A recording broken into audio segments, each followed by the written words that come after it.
अक्सर देखा गया है कि देश की बड़ी बड़ी कंपनियां, बिजनेसमैन और ट्रेडर्स देश प्रेम से पहले अपने मुनाफे को रखते हैं और ये एक कड़वी सच्चाई है जिसको हमें कबूल करना ही पड़ेगा। उदाहरण के तौर पर दिवाली और फेस्टिवल सीजन सेल को ही ले लो। गलवान घाटी की घटना के बाद देश के लोगों में चाइना के खिलाफ आक्रोश और गुस्सा था, क्योंकि गलवान घाटी की घटना में चाइना से लड़ते लड़ते देश ने अपने 20 सपूत खोए थे। लेकिन तब भी भारत के कई ट्रेडर्स और इंपोर्ट एक्सपोर्ट कंपनियों ने चाइना से माल मंगवाया और उसको धड़ल्ले से भारत में बेचकर बड़ा मुनाफा कमाया। वैसे अगर आप ये सोच रहे कि कोई अपनी रोजी रोटी को पैर क्यों मारेगा, तो आपको बता दूं कि दिक्कत बस ये है कि चाइना से अधिकतर सामान जो इंपोर्ट किया जाता है उसका विकल्प भारत में पहले से मौजूद होता है, मगर उसमें मुनाफा थोड़ा कम होता है। तभी ये सारी कंपनियां और ट्रेडर्स 2-4 पैसे ज्यादा कमाने के चक्कर में देश प्रेम को परे रखकर अपनी जेब भरने में लगे हैं। लेकिन ये भी बात सही है कि सभी ट्रेडर्स, कंपनियां और बिजनेसमैन एक जैसे नहीं होते और न ही उनको एक तराजू में तोला जा सकता है। जैसे कि भारत की सबसे बड़ी trade union CAT, confederation of all India traders ने खुद ही सामान की एक लिस्ट तैयार करके उन सभी चाइनीज सामानों पर बैन लगाया जिनका विकल्प भारत में पहले से मौजूद था।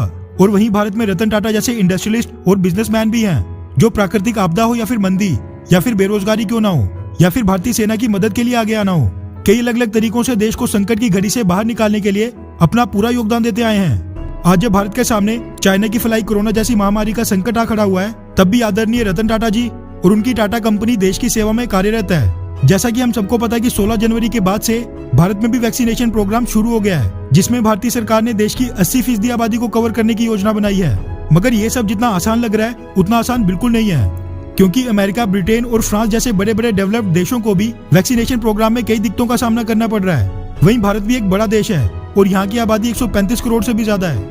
ऐसे में दुनिया के सबसे बड़े वैक्सीनेशन प्रोग्राम को सफल बनाने में अभी कई रोड़े आने बाकी हैं, जिसमें से सबसे बड़ा रोड़ा है कोरोना वैक्सीन की ट्रांसपोर्टेशन का, क्योंकि कोरोना की वैक्सीन आम वैक्सीन से अलग है और इसको स्टोर करने के लिए लो टेम्परेचर वाले रेफ्रिजरेटेड कंटेनर्स की जरूरत पड़ती है, और जब इनको एक शहर से दूसरे शहर में ले जाना होता है तब रेफ्रिजरेटेड ट्रक्स की।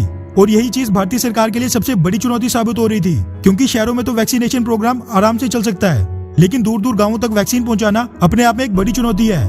और आगे आगे तो गर्मियां भी आने वाली हैं। इसी चुनौती को दूर करने के लिए अब टाटा मोटर्स आगे आई है। दरअसल Amar Ujala, Hindustan times, live mint और बड़े बड़े मीडिया हाउसेस के हवाले से एक खबर निकल कर आ रही है कि टाटा मोटर्स ने भारतीय सरकार के वैक्सीनेशन प्रोग्राम को सफल बनाने के लिए रेफ्रिजरेटेड ट्रक्स और वैन्स की एक नई रेंज लॉन्च की है, ताकि भारतीय सरकार विश्वसनीय और सुरक्षित तरीके से बेहद कम समय में कोरोना की वैक्सीन गाँव-गाँव तक पहुँचा सके। ये जो रेफ्रिजरेटेड ट्रक्स और वैन्स की नई रेंज लॉन्च की गई है, इसको कोरोना वैक्सीन की क्वांटिटी, वेट और टेम्परेचर के हिसाब से ही डिजाइन किया गया है। टाटा मोटर्स ने एक बयान जारी करके कहा है कि उन्होंने देश की टॉप क्लास रेफ्रिजरेटेड लोड बनाने वाली कंपनियों के साथ टाई अप करके ये ट्रक्स और वैन्स की मैन्युफैक्चरिंग की है। टाटा मोटर्स के commercial vehicle head mister Girish ने कहा कि जो रेफ्रिजरेटेड ट्रक्स और वैन्स टाटा कंपनी भारतीय सरकार को ऑफर कर रही है वो क्वालिटी के मामले में बेस्ट हैं और इनकी ऑपरेशनल कॉस्ट मार्केट में सबसे कम है। उन्होंने कहा कि इन रेफ्रिजरेटेड ट्रक्स और वैन्स को आज के समय लॉन्च करने का मकसद मुनाफा कमाना नहीं है, बल्कि भारतीय सरकार के वैक्सीनेशन प्रोग्राम को पहले फेज से सपोर्ट करना है। तभी हमने इन ट्रक्स और वैन्स को गवर्नमेंट रेगुलेशंस और वैक्सीन मैन्युफैक्चरर्स की जरूरतों के हिसाब से मैन्युफैक्चर किया है। टाटा के इन रेफ्रिजरेटेड ट्रक्स और वैन्स के लॉन्च से भारत इस सेक्टर में भी आत्मनिर्भर बन जाएगा। रिपोर्ट्स के मुताबिक टाटा जो रेफ्रिजरेटेड ट्रक्स और वैन्स की रेंज ऑफर कर रहा है वो मार्केट में बाकी विकल्पों से कीमत में भी काफी किफायती है। वैसे रेफ्रिजरेटेड ट्रक्स और वैन्स लॉन्च करके टाटा ने एक बार फिर समय रहते भारतीय सरकार को एक और बड़ी राहत देते हुए बड़ी समस्या दूर कर दी है, जो ये साफ दर्शाता है कि टाटा मार्केट में बस प्रॉफिट कमाने के लिए नहीं है, बल्कि देश सेवा के लिए भी है। वैसे आप दोनों में से किसको ज्यादा पसंद करते हैं, मुकेश अंबानी या फिर रतन टाटा जी को? नीचे कमेंट करके अपनी राय जरूर बताएं। अच्छा सुनो, चैनल को सब्सक्राइब करो, उसके बाद घंटी बजा देना ताकि अगली वीडियो आपसे मिस ना हो पाए। Thank you.